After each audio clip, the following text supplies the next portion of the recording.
দেখা হয় না এই চক্ষু মেলিয়া, ঘর হতে শুধু দুই পা ফেলিয়া, একটি ধানের শীষের ওপর একটি শিশু তৈরি। না, দূরে কোথাও যাওয়ার দরকার নেই, একেবারে ভদ্রেশ্বরে। ভদ্রেশ্বর নেত্রদর্পণ ওয়েলফেয়ার ফাউন্ডেশনের পরিচালনায় নেত্রদর্পণ হাসপাতাল। কিভাবে ভাবনাটা এলো? আমি সরাসরি কাঞ্চনের কাছে প্রশ্ন রাখবো। 2009 যখন অপটোমেট্রির ওপর আমি পড়াশোনা করছি, তখন থেকেই মনে হয়েছিল যে যে মানুষগুলো মারা যায়, মৃত্যু হয় তাদের শরীরে, কিন্তু চোখে কিন্তু আলোটা থাকে। তো সেই আলোটাও আমরা পুড়িয়ে ঝলসে নষ্ট করে দিই, বলো হরিবল করতে করতে।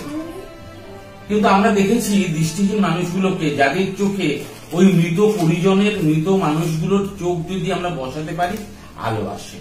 প্রথম সূচনা, প্রথম ভাবনা সেটা নিয়ে ডাক্তার সুমন মুখার্জি, ডাক্তার পঙ্কজ সাক্সেনা, আরো অনেক ডাক্তার যাদের সান্নিধ্যে আমি এসেছিলাম, যারা সমাজ সেবক হিসাবে, ডাক্তার হিসাবে এই সমাজে কাজ করে চলেছেন অবিরত, তাদের ভাবনায়, তাদের সাথে থেকেই আমাদের প্রথম চোখ তোলার কাজ শুরু।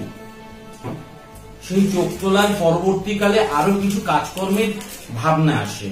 হাসপাতাল, চোখ হ্যাঁ, এই হাসপাতাল প্রসঙ্গে একটি কথা, মানে একেবারে আক্ষরিক অর্থে একটা বসত ভিটে, একেবারে বাড়ির মধ্যে হাসপাতাল।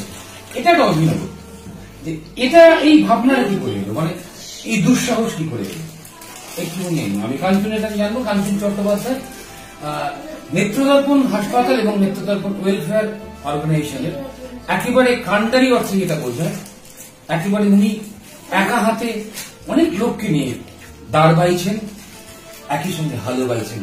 এই ভাবনাটা কিভাবে এলো বাড়ির মধ্যে হাসপাতাল? কিছু কিছু স্বপ্ন থাকে, কিন্তু স্বপ্ন তো স্বপ্নই থেকে যায়। স্বপ্নকে বাস্তবায়িত করবার জন্য কিছু কিছু হয়তো শক্তির দরকার থাকে, না কোনো মানবের দরকার থাকে।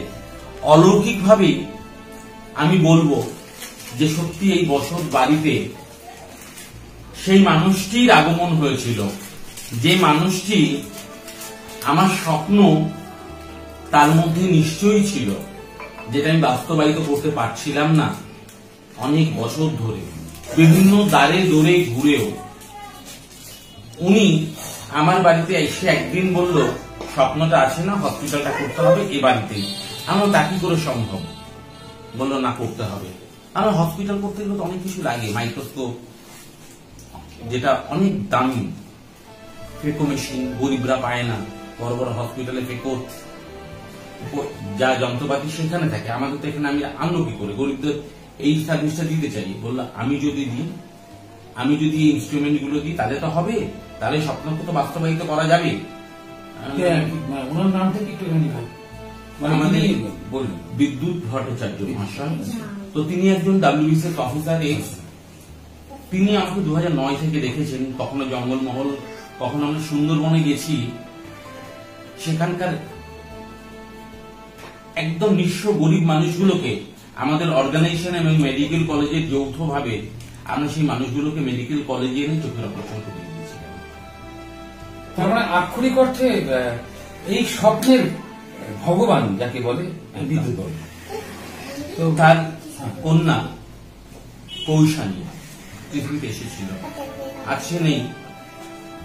ওনার স্ত্রী আমাকে বললেন, মামার কাছে মেয়েকে রেখে যাব, ভাগ্নি থাকবে।